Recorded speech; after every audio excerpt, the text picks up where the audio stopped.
Hello YouTube family. आज हम आपके लिए एक नए और रोमांचक वीडियो के साथ हाजिर हैं जिसमें हम आपको एक दिलचस्प कहानी सुनाएंगे, the disappearance of Kumar family.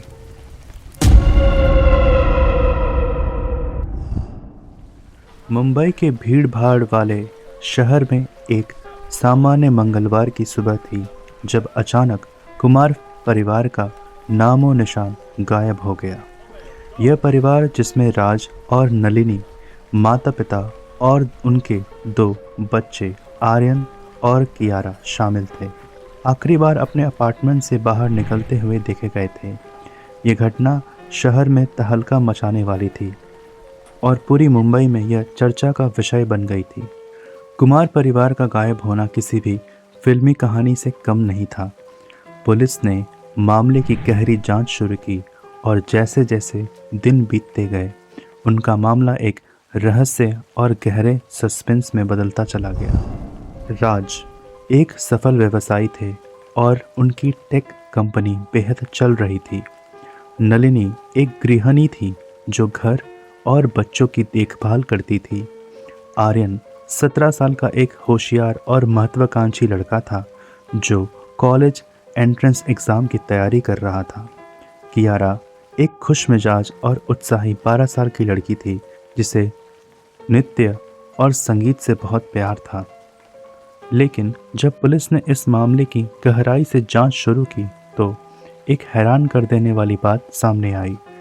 Kumar परिवार को अजनबी नंबरों से कई अजीब और धमकी भरे संदेश मिल रहे थे। ये संदेश कूटबंद थे और ऐसा लगता था जैसे कोई अजनबी उनके जीवन में खलल डालने की कोशिश कर रहा हो। मामला दिन ब दिन पेचीदा होता गया और पुलिस के लिए यह एक सुलझाने के लिए मुश्किल पजल बन गया।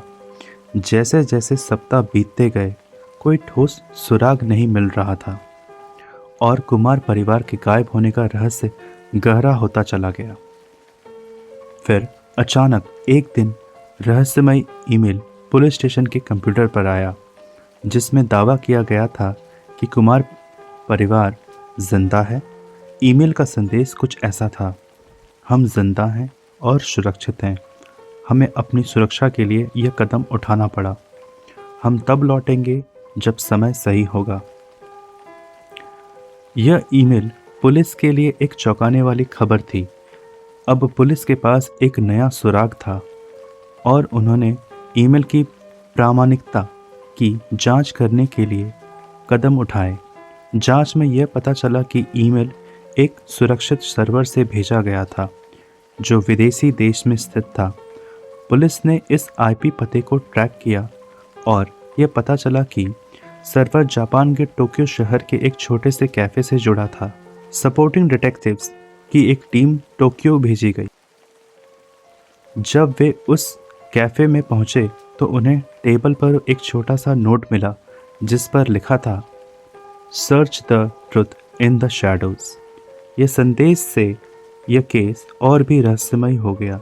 पुलिस के अधिकारी हैरान थे लेकिन उन्हें पता था कि यह एक महत्वपूर्ण सुराग हो सकता है। वे घंटों टोक्यो की गलियों में खोजबीन करते रहे लेकिन जैसे ही वे थक चुके थे उन्हें एक अजनबी नंबर से एक कॉल आई।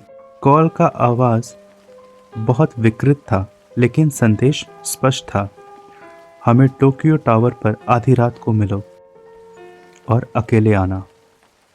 यह संदेश और भी खौफनाक था लेकिन पुलिस के अधिकारियों को अब यह समझ में आ चुका था कि वे इस रहस्य को हल करने के लिए जो भी कदम उठाएंगे उसे लेने का समय आ चुका है। आधी रात को वे टोक्यो टावर पहुंचे। जैसे ही उन्होंने ऊपर की ओर देखा तो उन्होंने देखा कि टावर के किनारे एक शख्स खड़ा था। वह व्यक्ति कोई और नहीं बल्कि राज। वह जीवित थे और सुरक्षित थे लेकिन उनकी आंखों में गहरी दहशत और डर था।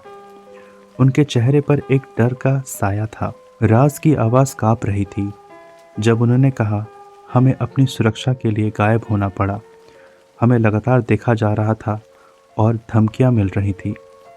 हमें जिंदा रहने के लिए यह कदम उठाना पड़ा। पुलिस के अधिकारी हैरान थे। उनके पास कई सवाल थे लेकिन राज बस सिर झुका कर बोले, मुझे माफ़ करना, मैं और कुछ नहीं बता सकता। सिर्फ इतना जानो कि हम सुरक्षित हैं और हम सब सही समय आएगा तो लौटेंगे। इतना कहने के बाद राज रात के अंधेरे में गायब हो गए और पुलिस को और अधिक सवालों के साथ छोड़ गए। कुमार परिवार का गायब होना अब तक एक गहरी समस्या का घटना बन चुका था और एक बात तो तय थी, सच कहीं छिपा हुआ था जो अब तक हर किसी की पहुंच से दूर था। क्या था राज की सच्चाई जिसने उन्हें मुंबई छोड़ने पर मजबूर किया? क्या था वह खतरा जिसने उनके परिवार को दहशत में डाल दिया? आखिर उन्होंने पुलिस को कुछ भी बताने से मना क्यों किया? क्या वे किसी बड़े अपराध के गवाह थे या फिर कुछ और? दूसरा भाग जल्द ही आ रहा है दोस्तों, तैयार हो जाइए सच्चाई का सामना करने के लिए।